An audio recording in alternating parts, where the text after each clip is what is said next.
Hello, Bart. How you doing? Hello, Paul. Good to see you again. Yeah, it's been a long, long time. It's been a crazy week, hasn't it? Oh my God, always things going on. So, what are we going to talk about today? Let's talk about three-card readings. Yeah, good There's a lot idea. of questions We about it. do them, but we don't really discuss what we're doing and how we're doing, do we? So I thought it'd be a good idea. To go through. Well, and it's actually easier than most people make it. Yeah. Think it is. It is, yeah. I mean, we people put up 3-card readings in our Facebook groups, and they sort of say, "Oh, I have this question, and these are the cards." And then we're doing a past, present, and a future position, or something like this, and all this kind of things and stuff. And there's us when we do a reading. Basically, we just pull out the cards. We don't look at the symbols.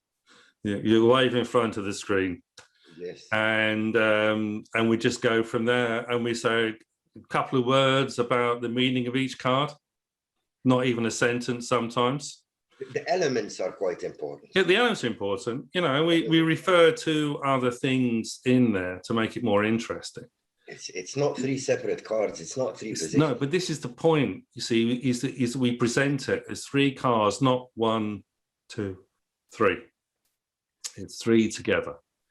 That's the critical thing. You can't make a sentence with just 1 word. No, you can make it with 2. Yes. Jesus wept, the shortest sentence in the Bible. Something completely different. It's not at all. So, as you found out, I really don't know the meanings of the cards that well, do I, Bart? No, but you are very good at connecting them all. and the number of times, how many times have I misnamed or misplaced cards and meanings and everything else and got it completely wrong, but still come up with the right answer anyway? Because the feedback we get is people said, wow, it's been really accurate.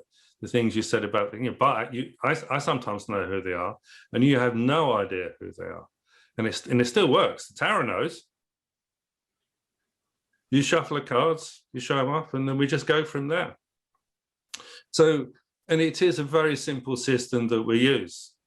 I ask the question, Bart shuffles the cards, he cuts it, he shows me the 2 bottom cards, which seems a good idea. I thought that was a rubbish idea, but actually that's a pretty good one. I quite like that one. Okay. So we make a note of those 2, and then you fan the cards out, and you pick 3 cards. Then you hold them up to me, and I go, right, okay. See, I could actually be in a black box with no lights, nothing, no cards. And if you said to me, Paul, we pulled out the 3 of Swords, the 10 of Discs, and the 4 of Cups, I can do the reading for that, because I don't need to see the cards. I just need to know that that's what they are. But I have already had situations as well, striking examples, where you want to do a reading, you ask a question, I shuffle, and just cutting the cards and looking at the 2 bottom cards gave me the answer. Really, no more reading necessary. I've had readings where these 2 cards, just cutting, gave me the answer. No further. Well, the interesting thing is that with the opening of the key spread, what you're doing is essentially cutting the cards into 4 piles, and you start by cutting the deck in half. Yeah, this is peculiar about the opening of the key. Yeah. When you read the book of Thoth, Crowley tells you to shuffle, cut the cards, restack them, and then do the Yod He Vav He. I found that peculiar. He doesn't say that. Yes, I think he does. He tells to shuffle the cards, the querent cuts the deck, puts them back together, and then they are cut into your... Oh, yeah. When that's the kind of... You could do that. I mean, at the moment, of course, with COVID and everything else, you're going to have to shut... The first cutting is a separate... move. Yeah, that's okay. Yeah, so that's a step you can put in there. But at the moment with COVID, you're going to have to be shuffling the cards yourself, because you can't let the clients touch the cards basically. So it's an interesting thing that's going on there. And cutting the cards now, this is this duality thing that comes into it as well. And then you cut them into 4 piles. So there's always the 78 cards that are there. Okay. So in our tarot groups, in the Thoth tarot groups we have, I mean, people are sort of like, they're dealing out 3 cards, basically. Dealing is what you do when you play poker. You know, it's 4 people around the table with 1, doing. You go around till you've dealt out 5 cards, and you put the rest of the cards in the middle. That's dealing. And you're selecting those cards and excluding. So if you're doing the Celtic, it's actually the gypsy spread. That's what the Golden Dawn called it, not the Celtic cross. I think A. Waite called it the Celtic cross spread. Basically, with any with any spread like that, 10 cards, you're looking at 10 cards and you're ignoring the other 68 cards, as if they're not important. You've had something, Bart. Yeah, I have a ping, you know, the light bulb head above. Oh my God, yeah. Imagine you have your office in Brighton on the beach where people can walk in and have their cards read. Yes. Imagine 4 people walk in, just virtually. Okay. Imagine you shuffle the cards and deal them like they would be poker cards. Yes. Would it be relevant which card each one has? Yes. Would it be saying something? Could you read Yes. that? Yes. Come on, it would be. Because I'm a genius. Yeah, it's just popped up. This idea now just popped up. If you would divide the whole stack between 4 people, yeah, you could do that. See, this is the interesting thing: is that what you're essentially doing then is doing the 4 directions: north, south, east, and west. So there would be some central axe connecting Yes. all 4 of these. Which would be Tepreth again. You know, we've talked about this before. This would be the rose cross, or the unicursal hexagram, as we did last week. The sun in the middle. Sun in the middle. Yes, I am a little ray of sunshine. I am a little sunbeam. I'm a ray of fucking sunshine. And you're going to light me on not. Yes, no, you could actually do that. But the thing is that, you know, when tarot students, they're stuck in this sequencing thing. You know, I was watching a video on a Jungian group. They're doing a lot of videos, Jungian psychotherapists and analysts and stuff, and they've been doing this series on the tarot cards. And there's this tarot deck being produced which has an extra suit of cards in there, an extra 14 cards for the element spirit. I've asked this question before, remember that? Yeah. So the guy that's done the video, it's very interesting because he's very good at allowing people to have different views on stuff. So but what he did, he put it's the Ace of Spirits, I think they call it. I mean, the aces are spirit anyway, as far as I'm concerned. It's the whole thing. They are in there if you know the system. Exactly. You don't need it. But he sort of put down his sort of Jungian perspective. He's some comments on the Ace of Swords, or the Ace of Spirit, and then his sort of stuff, and it's very interesting. But there's a lady came on who's a Rider-Waite tarot reader, and she went on about sequence. Oh well, because the first 4 elements: fire, water, air, and earth, and then the 5th one's spirit, isn't it? So she's, you know, it's tarot people caught up in this sequence and order that doesn't actually exist because spirit comes before it is 4 elements. For some people, it's too dogmatic. Yeah, and it's something that can, and especially a lot of, excuse me, with all the respect, a lot of Thelemites, they are too dogmatic about Crowley. Yeah. I mean, they are against one big God for everyone, and they make Crowley this big God. It was a man, and he was. Well, that's blasphemy, isn't it? Yeah. So Crowley himself did not think of himself. No, not at all. It's a strange thing. So they kind of got really sort of, you know, in the Akasha, and it's and then because it's the 5th one, it's the 5th chakra is the stomach. So now spirit is in the stomach area, where they quite clearly put it the crown chakra at the top in this tarot deck. You know, it's you know, I kind of lost the will to live after about half an hour watching this, because for 2.5 hours they're going to go through all 14 cards, and it's going to be a long journey to do that. But it's just this idea of order, and you see it. The whole point of order is you see it with tarot spreads as well, because you put one card in one place, and the second card goes there, the third card goes there, fourth card goes there, and so on. It's a sequence, okay? And the spatial arrangement is supposed to tell you the meaning of these positions in relationship to each other. But if you put it back together, I mean, here's my tarot deck. Okay. It's pretty new, that, Paul. Yeah, well, I look after them. Spick and span. Yeah. Cleanliness is gets next to godliness. There are 78 cards there. You'll have to take my word for it. I hope there's 78. I haven't lost any. What's the order of those cards? It's different for each and every one. You don't know, do you? Yeah?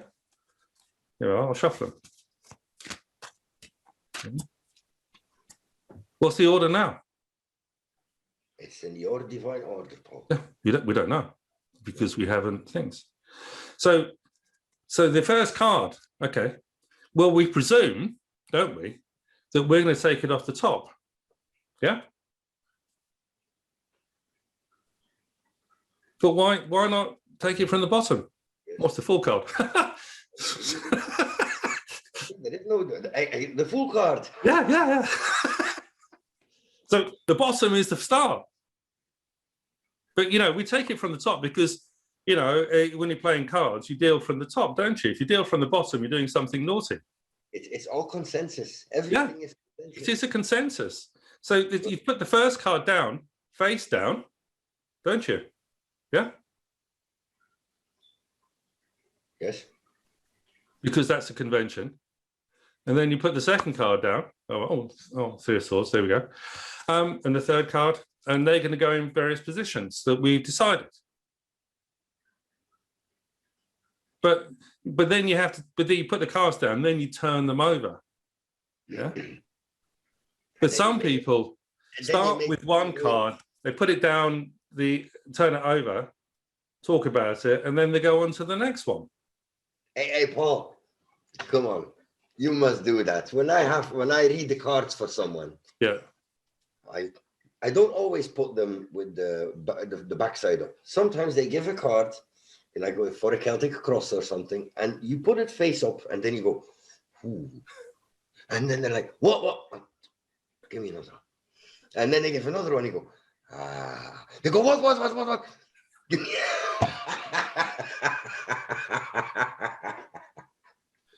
The wind-up merchant. Yeah, wind-up merchant.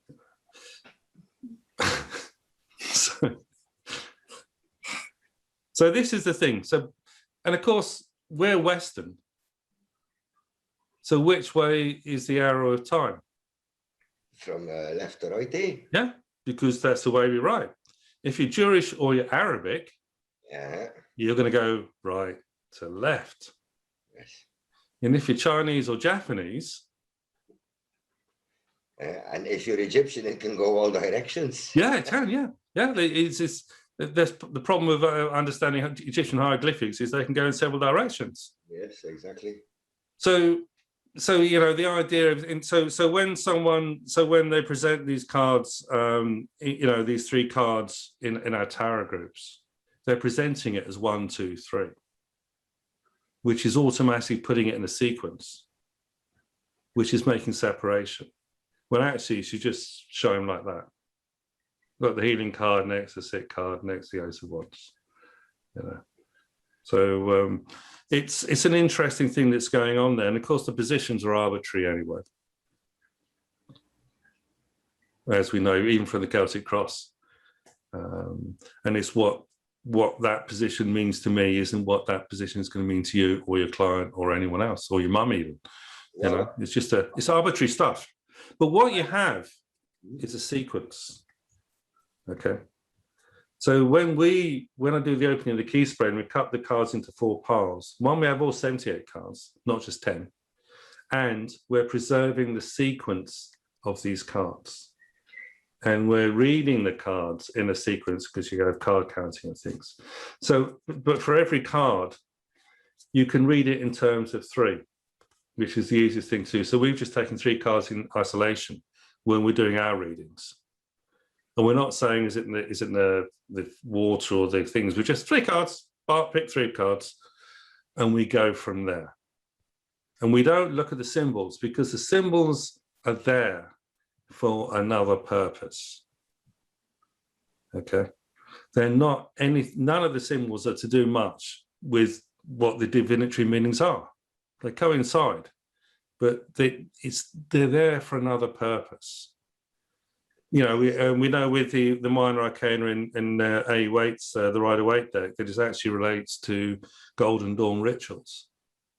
So, you know, so if you did a kind of reading for someone and you said to them, oh, I want you to meditate on the 3 of Swords. Yeah, suicide watch, basically, give that to someone. Because if you don't know the context of what that card is designed to be about, just look at the picture, you're going to subconsciously pick up the original intent of the author. And the intent, you know, in context, this card is perfectly acceptable on its own. And this is the problem with most positional tarot spreads. 3 of Swords on its own. Oh my God. Is that the future position? That's sickness and illness and sorrow and death and misery. This is my future. You see. But if that card is in that position, you know, somewhere in there, it's next to other cards as well. I always go through a bit of a brainstorm there, you know, the 5 of Wands and the 10 of Swords, bit of, you know, anxiety and stuff and things, and they're all up. There's a healing card. Things are going to get better. You see, you get some news and it'll be fine. Unless, of course, it's you doing it. We go, oh my God, or oh wow, you know, I don't know. I can't do your expressions. No, what's sometimes being forgotten as well, which you have pointed out so clearly in your book, the minor arcana. Tarot and the Magus. Would that be the book? Excuse me, in your book, the Tarot and the Magus. I have copies available. Yes, signed copies. I really do recommend it to everyone. It's an eye opener. The check's in the post, Bart. I'll be waiting. You'll be waiting a very long time. I thought so. You're not Scottish, Paul. No, never mind. But in your book, you say that the minor arcana are things that you have under control. Yeah. So that either you do to yourself or are self-inflicted, or you can stop yourself as well. Yes. It's not something happens to you. It's something probably makes the point. I think about the 10 of Wands or the 10 of Swords. It's that you need to, 10 of Wands, you need to oppress someone in some way, take control, rather than be oppressed. Exactly. Don't be a victim. We have all of these qualities within us, whether we like it or not, and whether we show them or not. We're all there. Okay, we are all there. Yes. So, you know, it's an important thing that's going on. So it is better to present those 3 cards as a fait accompli and not define their positions, except that they're next to each other. And the interesting thing is those 3 cards there. I mean, we could turn them around, and that's going to change the energies because everybody knows reverse cards are different to the normal way. And we can also just swap them around that way. That also changes the energy. Yeah, I have a question or a remark, Paul. Yes? I tend to, when I do a 3-card reading, consider the middle card really as the central card. Yeah. While the left and the right are mere influences on the middle. The modifiers. Yeah. This goes back to, I wrote a lot about the Hegelian dialectic. I was really into that. About 2000, it comes out in the book, my book, The Tarot and the Magus. Hegelian dialectic. The Hegelian dialectic. And enlighten the viewers. Hegelian. It's Hegel, the philosopher, and it's about the union of the opposites. And actually, Pappus wrote a lot about this thing, this idea of duality. Crowley expresses it as naught equals 2. It's a fundamental aspect of these things. So it's the union of opposites. Okay, male, female, up, down, left, right, evil, good. One defines the other. You can't have one in opposition. You know, left implies a right somewhere. They are merely grades on a scale. Yes, yeah. But the bigger polarities that you have, the more power you have. So in one sense, in elemental English, you kind of think, well, fire and water weaken each other. But actually, the most power is from the biggest opposites. They create steam, and steam can make trains go forward. Yeah, yeah. I mean, the dynamics in psychotherapy and stuff is to have the opposites. And you unite the opposites using unicursal hexagram, the Ankh, the rose cross, and lots of other things as well. So the more, it's like a battery. The bigger potential difference, the greater power and energy that battery has. It's all to do with power and energy and things, you see. So it's seeing these cards in a sequence. And you can, you know, and if that were there, I can do that. And that totally changes the energy again. It's better, you know, if we were using sort of more opposing sort of elements of stuff. And I can put the fool in the center, the ace in the center as well. And then you can just reverse one card too. So there's a lot of permutations within those 3 cards. Anyway, yes. But we're just sort of we just take the cards as read how they come out, and when you hold them up, you're kind of holding them up like this anyway, aren't you? So we're not showing the whole picture of all the cards either, and we never refer to the symbols. Have we ever? Have we? We just no. I sometimes like to tell a little story about, you know, when I try to explain when I'm doing a reading for a client, every now and then I put a card in front of them and I tell a little story around the card, using symbols but on itself, the card has no... And actually, most people have no interest whatsoever in what the symbols are. I mean, they might see the death card, the death card, but hardly anyone asks. I mean, the only time I do talk about those things is if I know that person is a magician or is interested in tarot and all these kind of things as well, or wants to know more. Then I, you know, as we do kind of do in our readings, you know, we add bits of information on.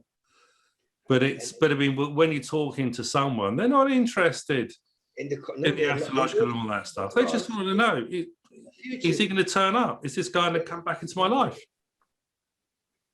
Other questions are available, but that's the.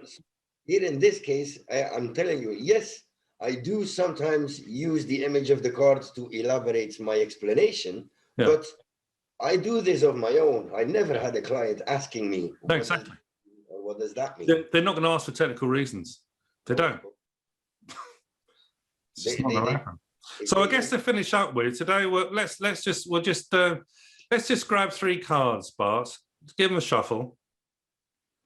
And I suppose you're going to cut the cards and show them what the top 2 are. All right.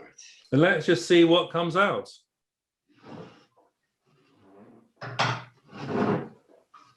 Knock on wood. Knock on wood.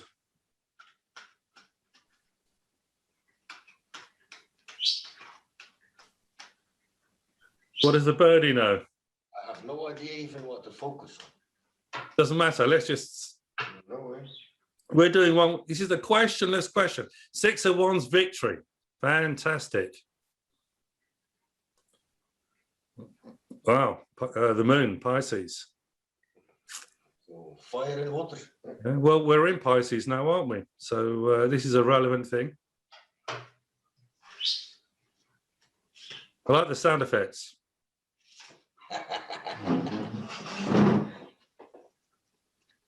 Bloody hell. Oh, we're going to have a handful on this one. Princess of Discs, the Hermit, and the Universe card. Wow. That's a really powerful set of 3 cards there. It is. What do you think it means? Let me have a look. Let me have a think. The Hermit. The hermit, solitude, secret wisdom, the universe, the matter at hand, and then of course we have Princess of Discs. It's, you would think, seeking solitude. I think it's got to do, it might have to do with me, although you don't read your cards about yourself. Well, we did. This is a questionless question. So the hermit implies seeking solitude, a knowledge that you only know as well. Well, okay. Well, let's in Kabbalistic terms. In life, and it's got to do with learning, with using your knowledge. So I'm working a lot on my own. I'm working on a project which I hope will be fruitful later. Yeah, I think that's it. That could work. The other thing is the hermet is to do with Yod, the 10th letter of the Hebrew alphabet, and Yod is the first letter of Yod He Vav He Tetragrammaton. So that's the highest point. Okay, so it's the beginning of the tarot in essence in Keter. And the Princess of Discs and the Universe card are the last cards. Exactly. So we have the entire range of the tarot. The Princess of Discs is the woman on the brink of transformation. The figure on the Universe card is the anima, which is a symbol of the feminine energies as well. So there's a secret transformation of the feminine energies that's coming into your life. Don't tell the wife. No, it's a manifestation, eh? Manifestation, yeah. It's a very powerful system of manifestation of something secret and special coming up. You heard it here first on the Bart and Paul Tarot Show. Bloody hell, yeah, that was 3 special cards. That. I think we might, if we're stuck, we'll do a few more questionless questions. Well, but listen now, to somebody who's never. So we see these 3 cards. These are 2 major arcanas, which are usually 2 powerful messages. Yeah. And this is a minor arcana. So this is the Princess of Discs. Yes. The lowest of Earth. Normally, it means the manifestation into. It's the lowest and the highest. It's the opposites. We've got the total range of everything there. This is why when we see this, immediately we go, "Ooh, there's some serious things being said here." It looks good. Yes, looks promising. Looks some really power. It would be a strong woman, I guess. There's some secrets about a woman coming out. Oh, come on, you're not going to make me. If I hope my wife never sees this film, she's going to be thinking I have an affair. It's could be if you want to be so self-centered about the cards and think they all relate to you only, then that's what the case is. But what about me? Couldn't it be anything to do with me? Please, let me see again. They could perfectly. I agree. Yeah. Don't be so selfish. Spread the love. Spread the love. Then again, the hermit is quite obvious with you. The life you lead, especially now with Corona, you are your business is not open. You spend a lot of time on your own at home. It's only you is my little spark of sunshine in my life every week, Bart. And it is your little universe. Right now, you live in your own little universe where you are the soul. Well, I think people think that anyway, actually. I don't think there's no revelation there. So hopefully next week, we'll have some better questions. But so what have we learned today is that, this whole thing about symbols, they're not important. They just help you tell which card is different. As you've seen, when we do the readings, we don't even look at, we use those symbols to tell us which card is which. But we're not doing this big trip thing on why those things are there. Therefore, when you do an individual card, you go into those things and see it in the context of the Tree of Life or in ritual with the universal hexagram or the pentagram and all these other things as well. But in terms of the things, that's the meaning of the card. And the card represents how do we put it together? You see how we do it. We just sit here and think, oh, yeah, that's how it is. And we pretty much agree. And we add little bits in the other one hasn't thought of. So it builds the picture.